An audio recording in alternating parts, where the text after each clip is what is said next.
¿Existe la filosofía latinoamericana? Un pensamiento periférico es un pensamiento situado. Europa se arroja sobre América Latina la herencia de los pueblos originarios, los proyectos de nación, el porqué de este pensamiento, el rechazo al colonialismo, la unión latinoamericana, la lucha de clases en Argentina, países subalternos, marginados, que no han participado de la centralidad de la historia. América Latina, filosofía y colonialismo. Filosofía aquí y ahora 4. Encuentro 1. La filosofía latinoamericana. 1. Centro y periferia. 2. La razón en cuestión. 3. Colonialismo e imperialismo. 4. Un pensamiento periférico.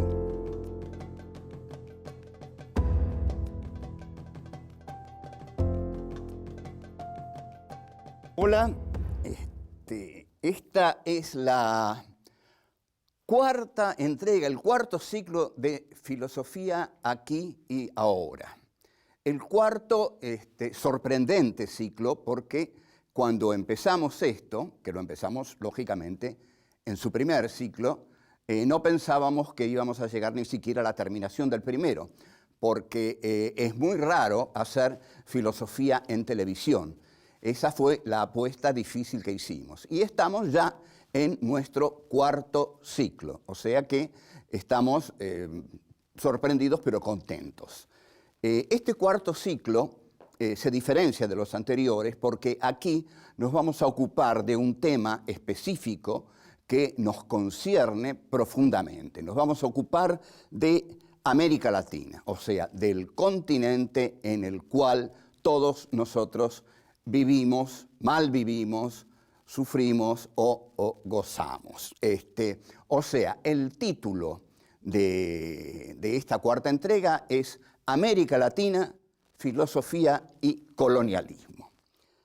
Para analizar la cuestión de la filosofía y el colonialismo, tenemos que ver un poco cómo fue posible el colonialismo, cómo surge el colonialismo.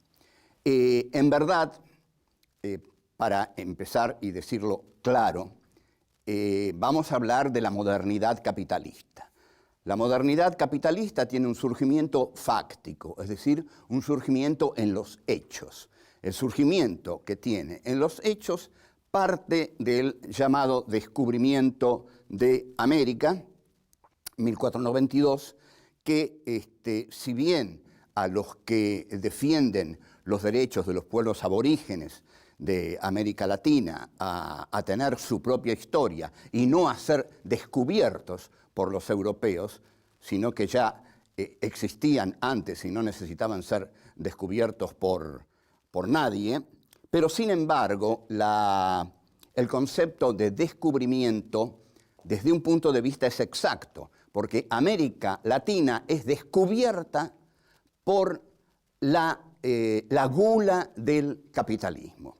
El capitalismo es un sistema que desde su surgimiento ha intentado siempre globalizarse. Digamos, el concepto de globalización es de los últimos tiempos, digamos, 2 décadas tiene más o menos, pero ya si nosotros pensamos a dónde iba Colón, bueno, Colón iba a globalizar el mundo, a establecer un sistema mundo. Entonces el capitalismo finalmente establece un sistema mundo en tanto sistema de circulación de mercancías y sistema de búsqueda de materias primas para fabricar esas mercancías.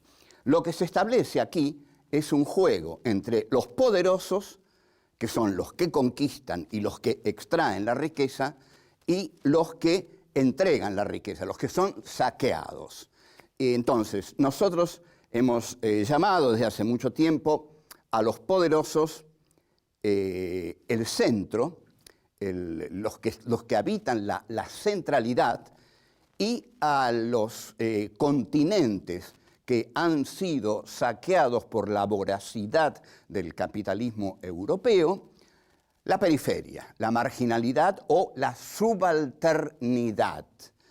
En realidad hay un pensador cubano, Fernández Retamar, muy conocido, que habla de los países del centro del mundo como países subdesarrollantes. O sea que habría países subdesarrollados y países subdesarrollantes, porque los países subdesarrollantes son eso, son subdesarrollantes, es que existen los subdesarrollados. No estamos planteando aquí ninguna teoría del monstruo externo y de la inocencia total de los países que han sido saqueados. En los países que han sido saqueados siempre hubo clases aliadas poderosísimas al saqueador externo. Ahora, la búsqueda que tiene que emprender entonces América Latina es la búsqueda de una sustantividad, ¿no? La búsqueda de una identidad, porque a partir de la llegada del colonizador europeo, que es una llegada típica del colonialismo, porque llegan con la espada para matar a quienes se opongan y llegan con la cruz del catolicismo para evangelizar y conquistar las almas de aquellos que también quieran entregárseles en la modalidad de entregar su alma, ser fieles católicos y no morir. Entonces la cruz y la espada están en el comienzo. Volvemos.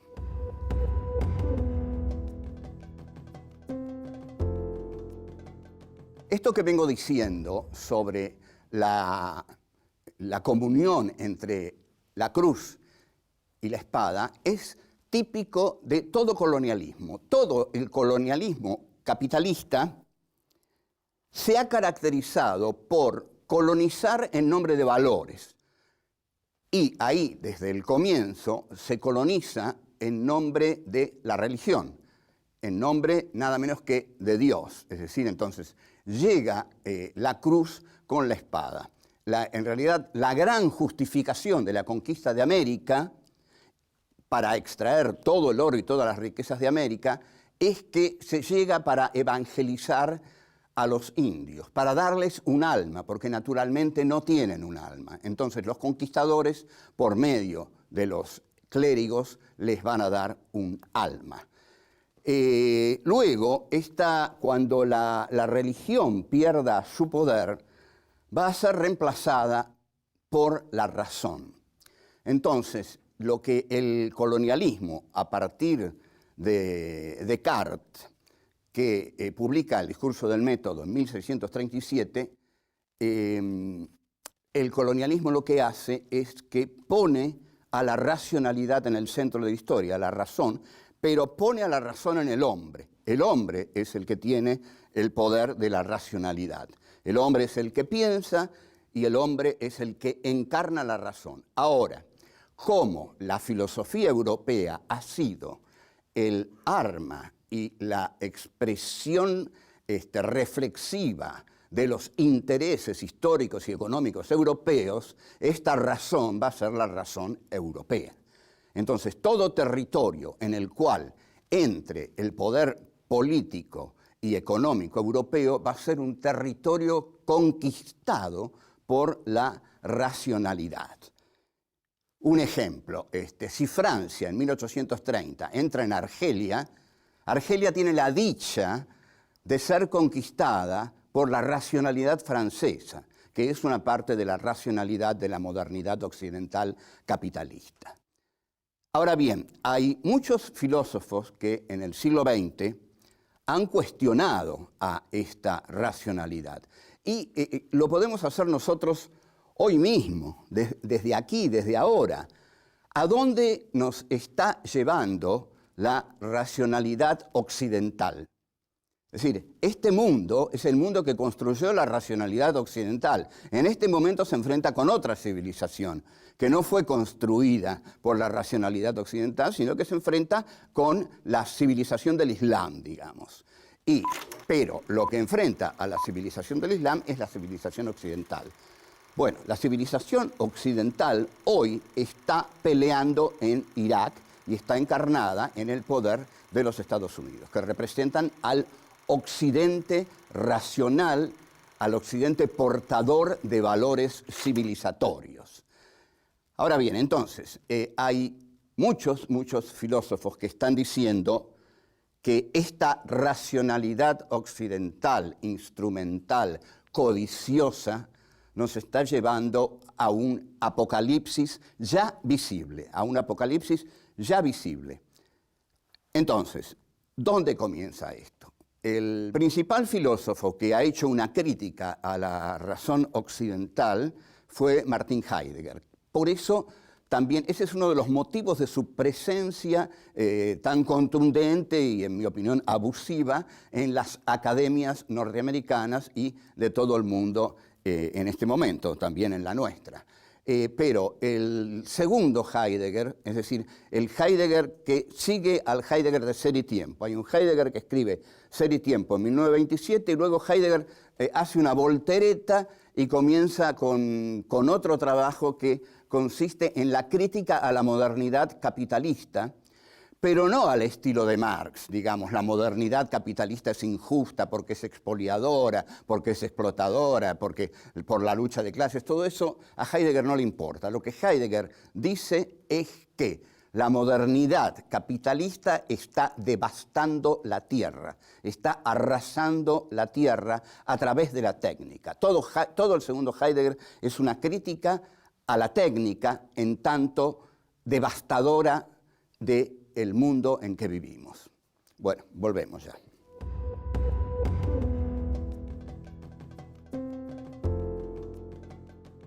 En un reportaje que Heidegger dio a Der Spiegel y que pidió que se publicara después de su muerte, termina diciendo: esto en lo que el hombre hoy vive ya no es la tierra. La expresión es muy válida y los ecologistas se han agarrado legítimamente de esa expresión, porque que esto en que hoy vivimos ya no sea la tierra, quiere decir que la tierra está siendo devastada, y si la tierra está siendo devastada, el planeta está siendo devastado, y entonces tenemos que Estados Unidos se retira del protocolo de Kioto y tenemos que se van a deshelar los polos, y el calentamiento global y la tala del Amazonas, y el capitalismo es tan voraz que no se detiene ante nada. Entonces por eso está esa leyenda que antes de salvar a la tierra van a salvar a los bancos, porque para salvar a los bancos ahí van corriendo, pero la tierra la están destruyendo. Entonces va a llegar el momento del gran tsunami, ¿no? Cuando venga, y ahí se van a dar cuenta de todas las calamidades que hicieron, si es que ya no están viviendo en otro planeta, ¿no? Porque uno no se explica cómo están destruyendo tanto si no tienen otro a donde rajarse, digamos, cuando se destruya. Ahora, el colonialismo no se detiene, porque ¿qué es lo que ocurre? Un país que necesita tantos elementos energéticos no los puede encontrar en su propio territorio, entonces tiene que ir a buscarlos afuera. Esto siempre fue así. Cuando Inglaterra necesitaba materias primas baratas, se las dio a América Latina y en gran medida a la Argentina, cuando fue llamada el granero del mundo, porque le daba a Inglaterra las vacas, las mieses y el ganado, digamos. Pero en este momento, lo que está haciendo Estados Unidos para asegurarse aquellos productos energéticos por los cuales sus industrias pueden funcionar, el país puede funcionar, fundamentalmente el elemento del petróleo, ha consistido no ya en lo que hacía el imperialismo. Lo que hacía el imperialismo era conquistar con la economía. hay una concepción que a partir del siglo XIX los ingleses dicen no hay que entrar más en los países, lo que tenemos que hacer es dominarlos con la economía. Y efectivamente, dominan a los países a través de la economía, ¿no? Con los préstamos, la deuda externa, el endeudamiento de los países laterales, subalternos, periféricos. Y Estados Unidos está variando esta modalidad, está uniendo el imperialismo con el colonialismo, porque si algo caracterizaba al imperialismo era no quedarse en los países que sometía, porque los sometía con la economía, como dije. Pero esta guerra contra el terror que lleva a Estados Unidos lo ha llevado a instalarse en los territorios que quiere no solo combatir, sino de los cuales quiere extraer toda la riqueza esencial para mantener sus industrias funcionando, y también la guerra se hace para que la industria armamentística, que es una industria fundamental en los Estados Unidos, pueda continuar funcionando, porque esa es la máquina que tiene que funcionar. Entonces, van, invaden Irak, lo matan a Saddam, se instalan en Irak y ahí se quedan. Ahora, quedarse en el país que se ha conquistado es gravísimo, porque siempre surge una resistencia nacional que va desgastando al ejército colonizador. Pero habíamos dicho que la razón occidental no se detiene ante nada, que el occidente racional, ¿no? Que el occidente capitalista, la modernidad capitalista, no se va a detener y sigue instrumentando los mismos valores que se instrumentaron durante la conquista de América, porque Estados Unidos lo que está diciendo es que cuando llegan sus soldados a Irak, llega a Irak la libertad, la democracia, el republicanismo. Es decir, que ellos le están haciendo un enorme favor a los iraquíes, porque les están llevando la posibilidad de un orden democrático que van a instalar en ese país sometido por dictaduras desde tiempos difíciles de recordar. O sea que el imperialismo norteamericano, el colonialismo norteamericano que va a Irak y se queda ahí, sigue instrumentando valores, es decir, somos la democracia, somos la libertad, venimos a librarlos de los dictadores, por eso hemos desplazado a Saddam, y ustedes tienen la suerte de que nosotros estemos aquí, porque nosotros somos el progreso, somos la modernidad, y ustedes son el atraso. Ustedes se han quedado en el siglo XIII y necesitan que nosotros vengamos para modernizarlos. Entre tanto, mientras están tan entretenidos con los territorios islámicos, porque también están pensando hacer algo con Irán inmediatamente, América Latina está como disfrutando de un recreo, ¿no? Es decir, el imperio está muy concentrado en determinado lugar del mundo y está debilitado porque ahí no le va bien. Entonces, en América Latina han comenzado algunos procesos que serán interesantes de analizar. Y los vamos a ir analizando porque esto es para analizar América Latina, la filosofía y el colonialismo. Vengo enseguida.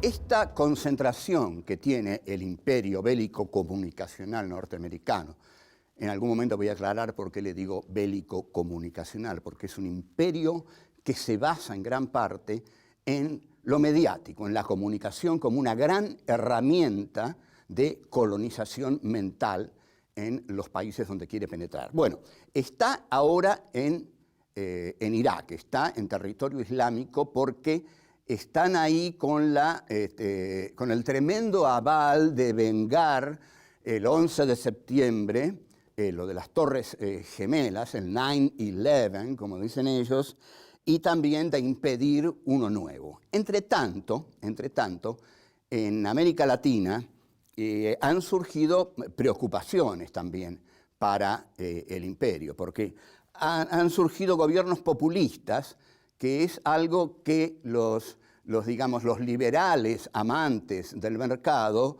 detestan, porque el populismo implica, ante todo, el intervencionismo de Estado en el mercado, y el mercado, para el neoliberalismo, debe ser libre, ¿no? La mano de la política no puede entrar en el mercado.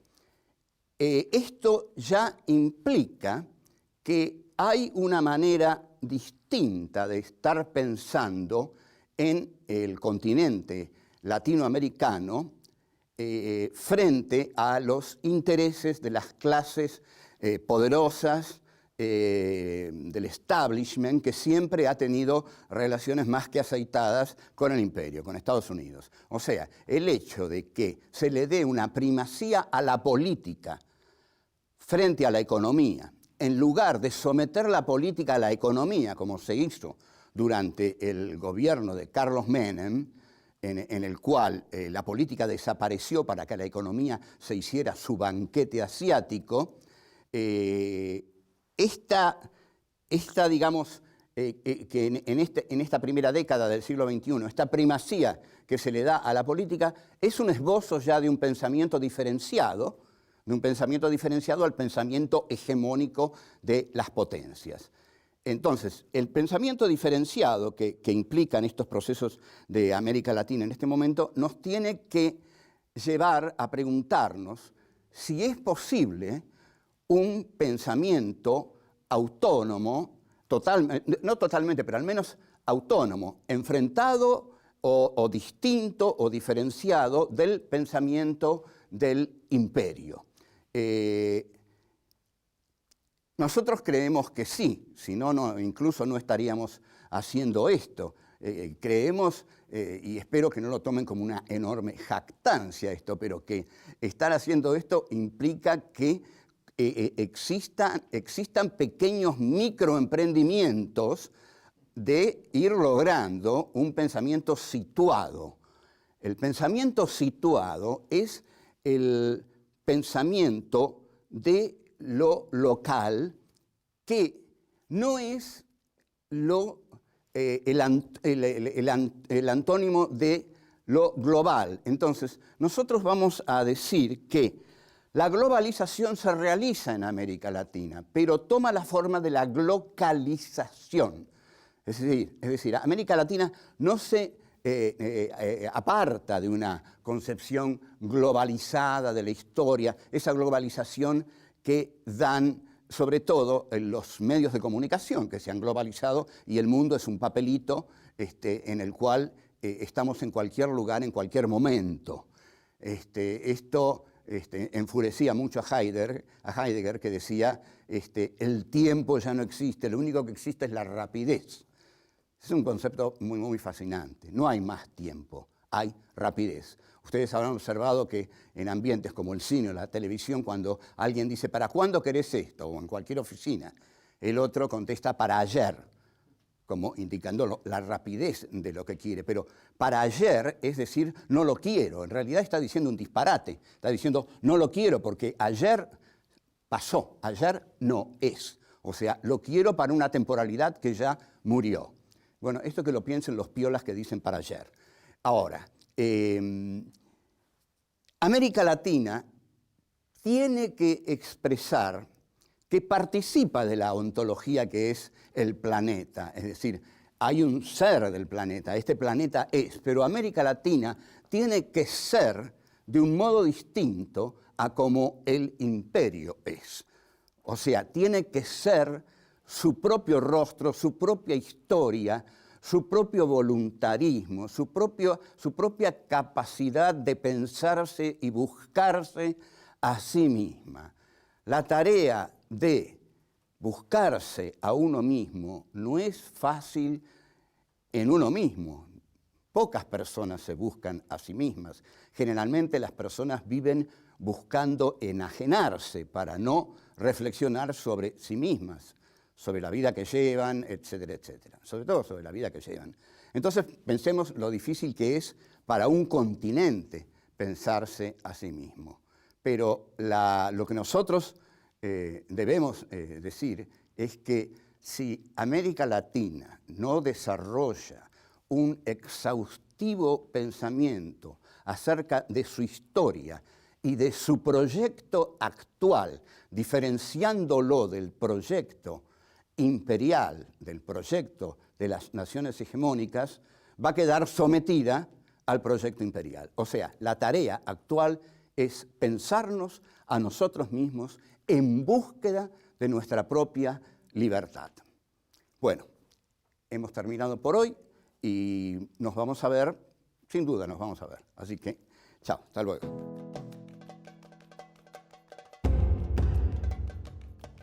La modernidad capitalista tiene un surgimiento fáctico, es decir, un surgimiento en los hechos.